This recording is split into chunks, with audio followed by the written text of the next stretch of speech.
Muy buenos días, bienvenidos de nuevo a Negocios Televisión, bienvenidos a este espacio informativo pendientes de todas las últimas horas mirando a la dura amenaza de Trump contra Irán. Enseguida vamos a contarle la respuesta por parte del país persa, vamos a mirar a la tensión total en Israel en un momento de presión sobre Venezuela y en un momento en el que vamos a mirar a las últimas horas en torno a la guerra en Ucrania. Enseguida miramos a estas cuestiones, pero antes vamos a empezar con las últimas horas. Vamos a empezar contándoles que el presidente de Estados Unidos, Donald Trump, ha expresado este viernes su disposición a apoyar a los manifestantes iraníes. Una ola de protestas que, como saben, ha estallado en los últimos días en varias provincias iraníes, así como en Teherán, la capital del país, a causa de la tensa situación económica que atraviesa la nación en medio del debilitamiento de la divisa nacional. Decía Trump, si Irán dispara y asesina violentamente a manifestantes pacíficos, como es su costumbre, Estados Unidos acudirá a su rescate. Estamos preparados y listos para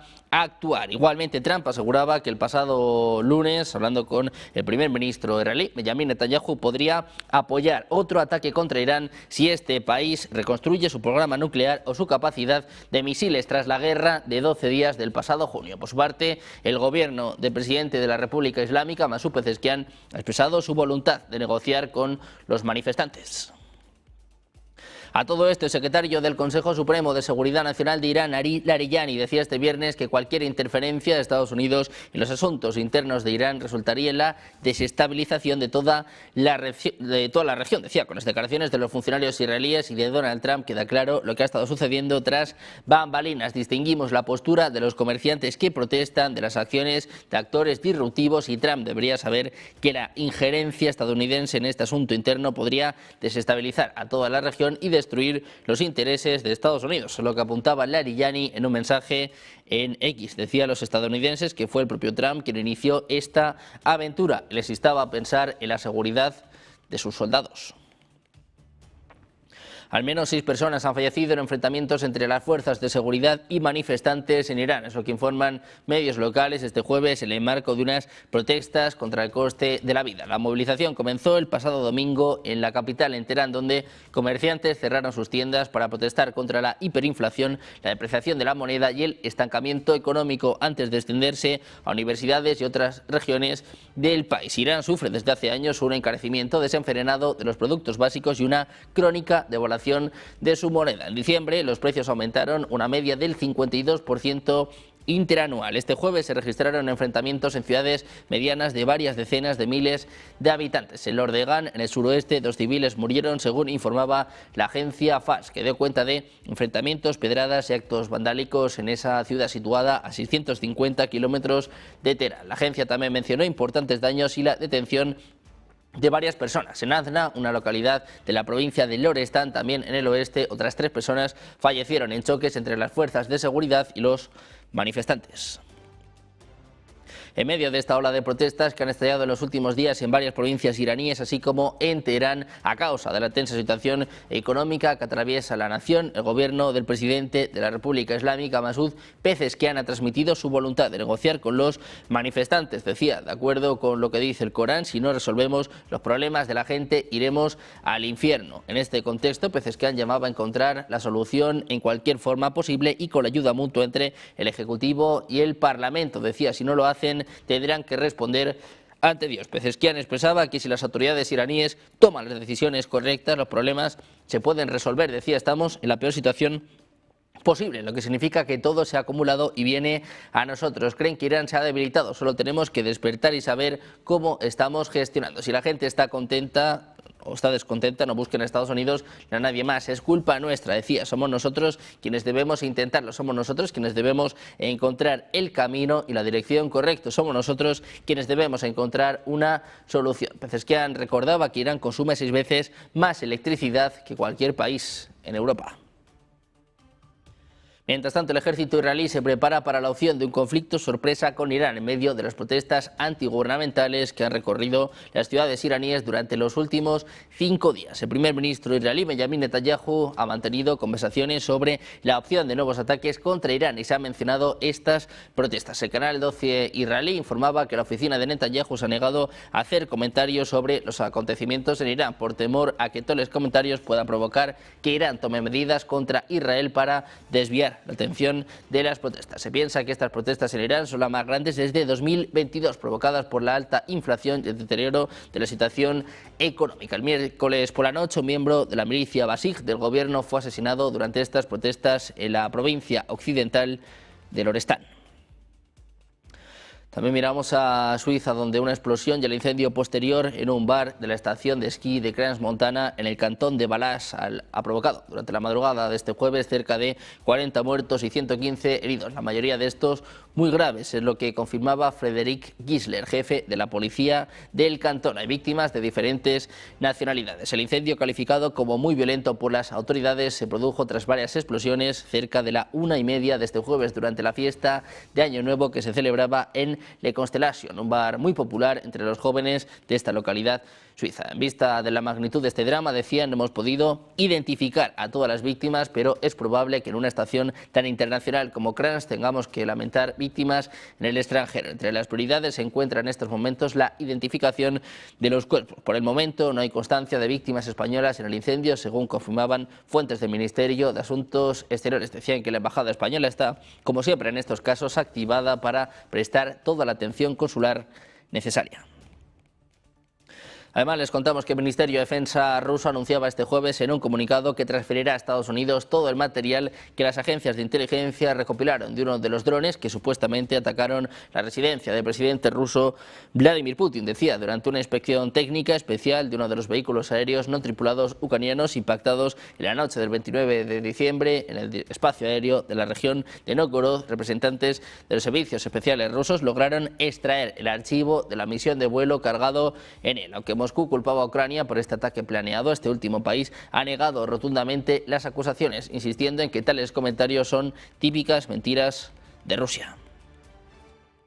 Por su parte, el presidente ucraniano Volodymyr Zelensky esbozaba este jueves los planes para 3 reuniones importantes programadas en enero como parte del proceso de paz. En un mensaje en X, Zelensky anunciaba que el 3 de enero se va a celebrar una reunión de asesores de seguridad nacional con la asistencia de representantes europeos. Se espera que el equipo estadounidense se una online. Los jefes del Estado Mayor se van a reunir el 5 de enero para debatir garantías sobre seguridad. Mientras tanto, Zelensky anunciaba la reunión de líderes el 6 de enero con líderes de países europeos y la coalición de la voluntad.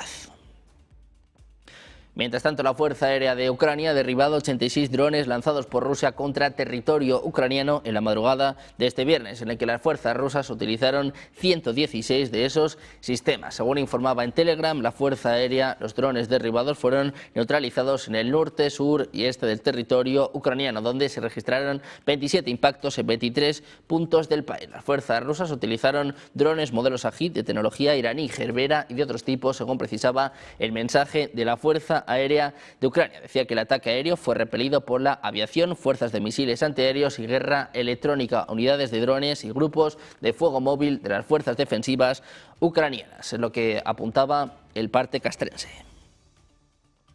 También miramos a Estados Unidos, donde el Departamento de Comercio está a punto de reducir los aranceles que entrarían en vigor más adelante este año para los productos de más de una docena de fabricantes de pasta italianos. La mayoría de los productos de la Unión Europea ya están sujetos a aranceles de al menos el 15%. Los aranceles específicos para la pasta, propuestos inicialmente en octubre con una tasa del 92%, habrían elevado el arancel total para la pasta italiana al 107%. Las nuevas tasas situarían los aranceles entre el 24 y el 29%. Las tasas definitivas, que se van a anunciar el 12 de marzo, según informaba el Departamento de Comercio, se derivan de una investigación sobre la venta de pasta a precios injustamente bajos por parte de algunos productores. La decisión de recomendar las tasas más bajas antes de esa fecha se debe a una evaluación de los comentarios adicionales recibidos tras la determinación preliminar. Mientras tanto, Nueva York comienza este jueves un nuevo año y una nueva era con la toma de posesión del demócrata Zohran Mamdani, que asumía públicamente la alcaldía poco después de las 2 en la histórica escalera del ayuntamiento, investido por el senador Bernie Sanders y frente a miles de personas. Decía Mamdani: hoy empieza una nueva era, estaré del lado de la clase trabajadora y de aquellos que necesiten comida y apoyo, de aquellos que vean imposible llamar a esta ciudad casa, es lo que apuntaba el primer alcalde musulmán y socialista de la Gran Manzana, el número 112 en ocupar el cargo. Decía Mamdani: si usted es neoyorquino, yo soy su alcalde, independientemente de que no estemos de acuerdo y aunque no me hayan votado. En su discurso ponía el foco en su compromiso con afrontar la crónica problemática de la falta de vivienda, la lucha por el medio ambiente, la necesidad de subir los salarios, la protección de los inmigrantes y el respeto a la libertad religiosa, cultural y étnica en la ciudad. Mamdani asume las riendas de Nueva York con la misión de liderar la urbe desde la izquierda y ofrecer un contrapeso a Donald Trump. Decía: la izquierda va a demostrar que se puede, que Nueva York puede ser el ejemplo del mundo entero. Por su parte, la primera ministra danesa, Mette Frederiksen, advertía que su país está incrementando su fuerza militar, mientras el presidente de Estados Unidos, Donald Trump, sigue amenazando con una toma de control de Groenlandia. Decía: estamos plenamente inmersos en reforzar la defensa y la preparación de Dinamarca. Nunca antes habíamos aumentado nuestras capacidades de forma tan marcada, tan rápida. También estamos trabajando para reforzar la seguridad en el Ártico, es lo que apuntaba Mette Frederiksen. Recordaba que el país ha tenido que escuchar muchas cosas a lo largo de 2025, amenazas, presiones, lenguaje despectivo procedente de nuestro aliado más cercano durante generaciones, el deseo de hacerse con otro país, con otro pueblo, como si fuera algo que se pudiera comprar y poseer. Decía: eso no tiene cabida en ninguna parte, cumplimos con nuestras responsabilidades en el mundo, nosotros no somos nosotros quienes buscamos ningún conflicto, pero que nadie tenga dudas, pase lo que pase, nos mantendremos firmes en lo que es correcto y lo que no. También miramos a Taiwán, y es que el Departamento de Estado de Estados Unidos ha emitido un comunicado este jueves instando a Pekín a ejercer moderación y cesar su presión militar sobre Taiwán, en alusión a los recientes ejercicios militares realizados cerca de la isla. El Departamento de Estado señalaba que China no debería aumentar la tensión innecesariamente con sus acciones, sino entablar un diálogo. Decía que Estados Unidos apoya la paz y la estabilidad en el estrecho de Taiwán y se opone a los cambios unilaterales del statu quo, incluso mediante la fuerza o la coerción, es lo que se lee en este comunicado. El presidente de Estados Unidos, Donald Trump, dijo que no le preocupan los simulacros y destacó que tiene una buena relación con su homólogo chino, Xi Jinping. Además, les contamos que el presidente de Taiwán, Lai Ching-te, prometía defender la soberanía de la isla autogobernada frente a las ambiciones expansionistas de China, días después de que Pekín concluyera unas maniobras militares con fuego real alrededor de la isla. Decía que ante las crecientes ambiciones expansionistas de China, la comunidad internacional está pendiente de si el pueblo taiwanés tiene la determinación de defenderse, es lo que apuntaba Lai en su discurso de Año Nuevo. Decía: como presidente, mi postura siempre ha sido clara: salvaguardar firmemente la soberanía nacional, fortalecer la defensa nacional y la resistencia de toda la sociedad y construir una forma integral y un mecanismo eficaz de disuasión y defensa democrática. Los comentarios de Lai se produjeron días después de que China concluyera 2 días de ejercicios cerca de la isla con lanzamientos de cohetes, aviones y buques de guerra. Pekín había expresado su enfado por un proyecto de venta de armas estadounidenses a Taiwán, así como por los comentarios del primer ministro japonés de que Taiwán podría intervenir en caso de un ataque chino contra Taiwán. Pendientes también de las tensiones en Venezuela, con el foco puesto en los mercados en esta primera sesión del año. Vamos a hacer una pequeña pausa, 2 minutos, y enseguida más información. Negocios Televisión.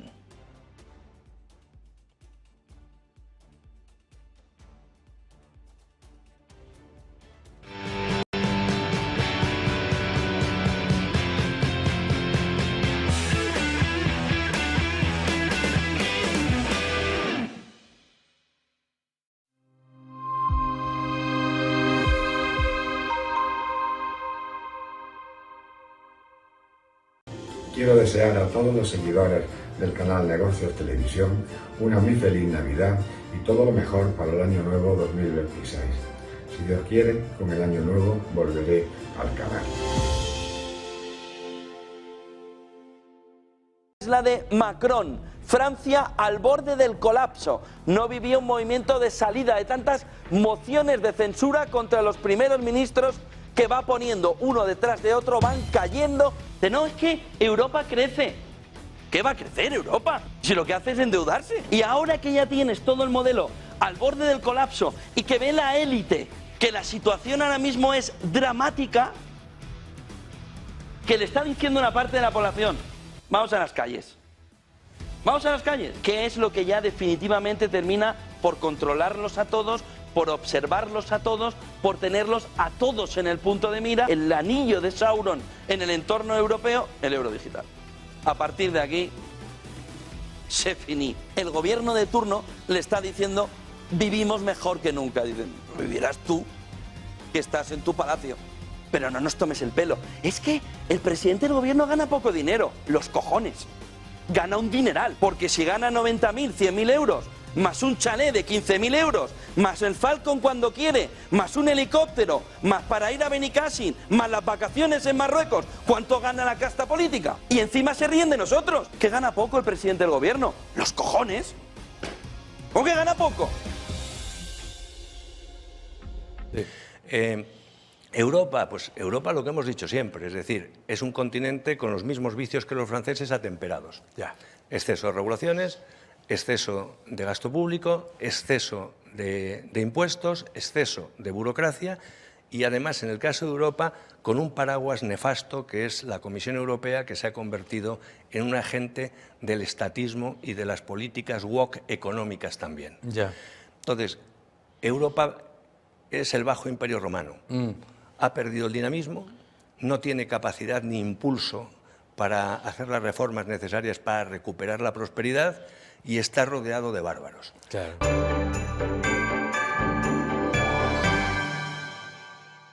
Un nuevo recargo en la nómina. Desde 2026 todos los trabajadores van a aportar un 0,9% adicional a la seguridad social, 0,15 por trabajador, 0,75 de la empresa. No se preocupe que esto Hacienda está súper digitalizada. Lo van a quitar directamente desde la seguridad social. Esto en España estamos hablando, ¿eh? No se preocupe que ahí la digitalización no es como cuando usted pide, oye, ¿y este recibo? Oye, ¿y esto? Ahí no, ahí, ahora, ahí, en la recaudación, esto es rapidísimo.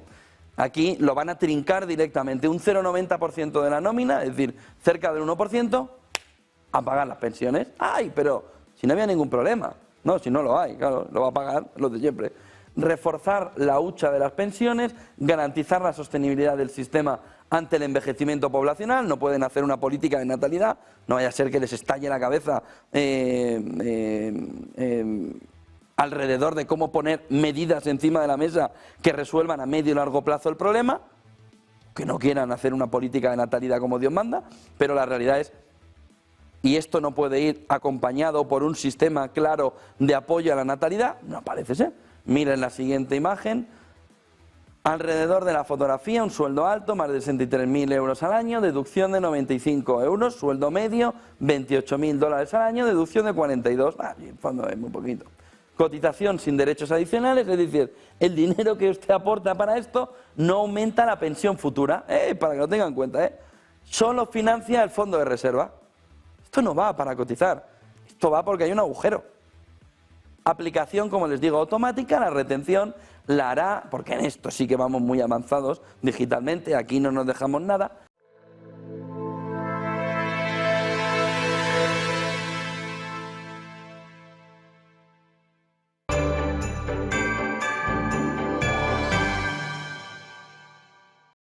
Seguimos mirando las últimas horas con el foco puesto en Venezuela. Les contamos que el gobierno venezolano confirmaba este jueves la excarcelación de 88 personas que habían sido detenidas en un contexto de crisis política que se desató tras las elecciones presidenciales de 2024, cuando Nicolás Maduro fue proclamado reelecto para un tercer mandato en medio de denuncias de fraude por parte de la oposición. En un comunicado publicado en Telegram, el Ministerio para el Servicio Penitenciario indicaba que en las últimas horas se produjo produjeron 88 nuevas excarcelaciones de personas privadas de libertad por delitos cometidos en el marco de acciones violentas de sectores extremistas tras el proceso electoral del 28 de julio de 2024, orientados a generar desestabilización y a desconocer la voluntad soberana del pueblo venezolano. El Ministerio también explicó que estas excarcelaciones se dieron luego de un proceso de revisión integral en el cual el Estado evalúa de forma individual cada situación y adopta conforme a la ley medidas cautelares como parte de una política de justicia con enfoque humanista y de preservación de la paz. Además, el presidente de Venezuela, Nicolás Maduro, ha asegurado que únicamente ha mantenido una sola conversación en noviembre con el mandatario de Estados Unidos, Donald Trump, desmintiendo así las palabras del inquilino de la Casa Blanca, que este lunes sostenía que ambos habían hablado muy recientemente, aunque sin grandes avances. Pese a esta discrepancia, el jefe del Estado venezolano ha reiterado que su gobierno mantiene la puerta abierta a un diálogo con Washington. Decía Maduro: nosotros hemos tenido una sola conversación. Me llamó el viernes 21 de noviembre desde la Casa Blanca, es lo que apuntaba en una entrevista con Ignacio Ramoneta. Renglón seguido, Maduro ha calificado ese contacto telefónico como un intercambio de 10 minutos, muy respetuoso y hasta agradable, aunque ha recalcado que las evoluciones post-conversación no han sido agradables, en alusión a la ofensiva de la administración estadounidense contra su ejecutivo. Entre las acciones que ha citado figuran bombardeos contra embarcaciones en el Mar Caribe, el decomiso de buques petroleros, también sanciones dirigidas a compañías y dirigentes del país, así como la destrucción de una instalación supuestamente relacionada con el narcotráfico. Además, el ejército de Estados Unidos anunciaba este miércoles que ha destruido otras 3 lanchas supuestamente cargadas de droga en un ataque que ha dejado al menos 3 muertos y se enmarca en su operación militar Lanza del Sur, una ofensiva que dura ya 5 meses y en la que Trump busca combatir el narcotráfico en aguas cercanas a Venezuela y Colombia y a su vez busca forzar que el gobierno de Nicolás Maduro abandone el poder. El Comando Sur de Estados Unidos explicaba en un mensaje en X que el ataque se produjo el 30 de diciembre en aguas internacionales. No precisó si el bombardeo tuvo lugar en el sur del Caribe Sur o en el Pacífico Oriental, donde ha destruido más de 35 de estas embarcaciones desde septiembre. El texto explica que la inteligencia estadounidense confirmó que las 3 embarcaciones transitaban por rutas de narcotráfico conocidas y que habían transferido narcóticos entre sí antes de los ataques. Va acompañado de un vídeo en el que se ven 3 lanchas navegando en la misma dirección cerca unas de las otras. También miramos a la actualidad nacional y es que el 62% de los españoles piensa que en el Partido Socialista Obrero Español existe corrupción estructural. Es lo que apunta una encuesta publicada por El Mundo. Esa opinión mayoritaria se apoya en el estallido del caso Koldo, que se aplica a los 2 últimos secretarios de organización del movimiento, así como a sus ramificaciones. A pesar de ello, la mayoría, 63%, opina que el presidente del gobierno, Pedro Sánchez, va a agotar la legislatura que concluye a finales de 2027, una meta que ha defendido reiteradamente. Sin embargo, precisamente entre los votantes socialistas, el 34,5% apoya la petición de elecciones anticipadas para 2026, una cifra que se eleva hasta el 38,8% en el conjunto de la ciudadanía.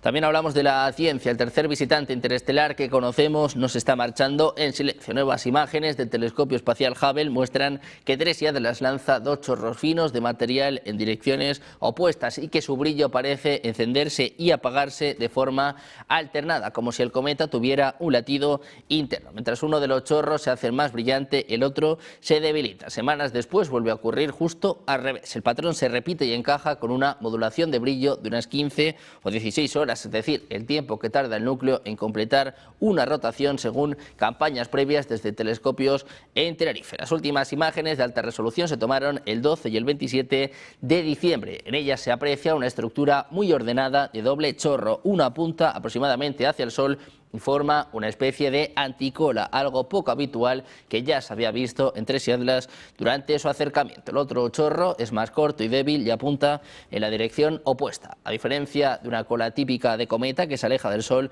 empujada por la radiación, la anticola parece proyectarse hacia él. Es un efecto de geometría y perspectiva, pero indica que el material que sale del cometa no se dispersa en cualquier dirección. Los chorros se mantienen finos, rectos y en la misma orientación durante días, lo que sugiere zonas de de emisión fijas en el núcleo. Además, entre una fecha y otra se ve cómo cambia quién manda en la imagen. Cuando la anticola se intensifica, el chorro contrario se apaga más tarde, ocurre lo contrario. Esa anticorrelación encaja bien con la idea de un núcleo que gira y que va mostrando al Sol distintas partes activas.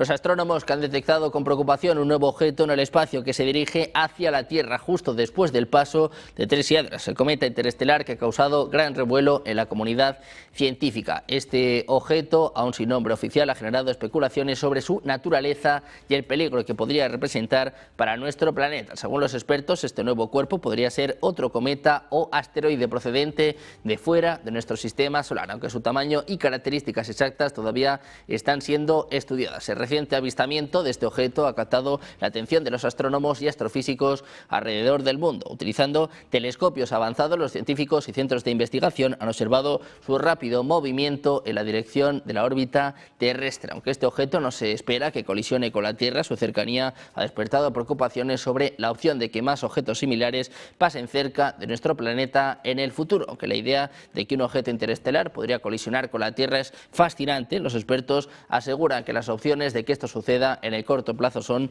extremadamente bajas. De hecho, el paso de Tres Hiedras y este nuevo objeto se considera seguro, ya que ambos están pasando a una distancia segura de la Tierra. La órbita de estos objetos ha sido cuidadosamente monitoreada y aunque su velocidad es impresionante, no representan una amenaza inmediata para la vida en nuestro planeta.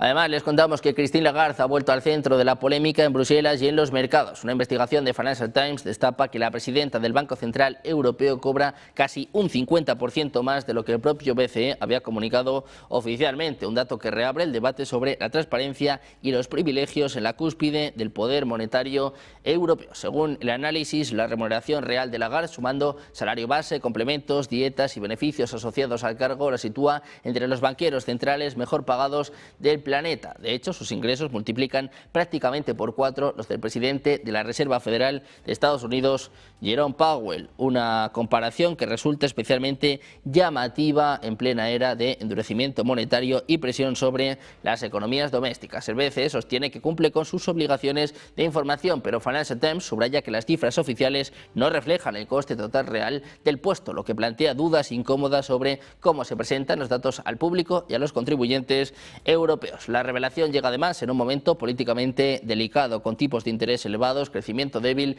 y una ciudadanía cada vez más crítica con las élites financieras.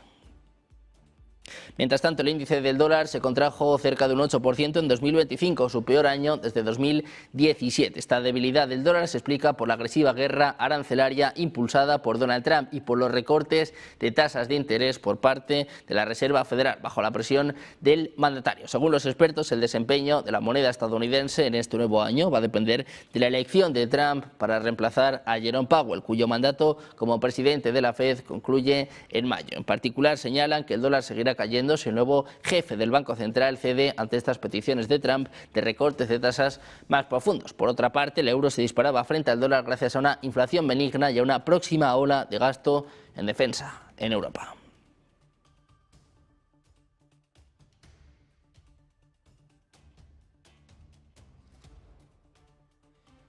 Pendientes de la caída del dólar, hoy con el foco puesto en esta primera sesión del año, con subida en los mercados europeos, también subidas para los metales preciosos. Vamos a hacer una pausa y enseguida el mejor análisis en Negocios Televisión. Vamos a intentar hacer análisis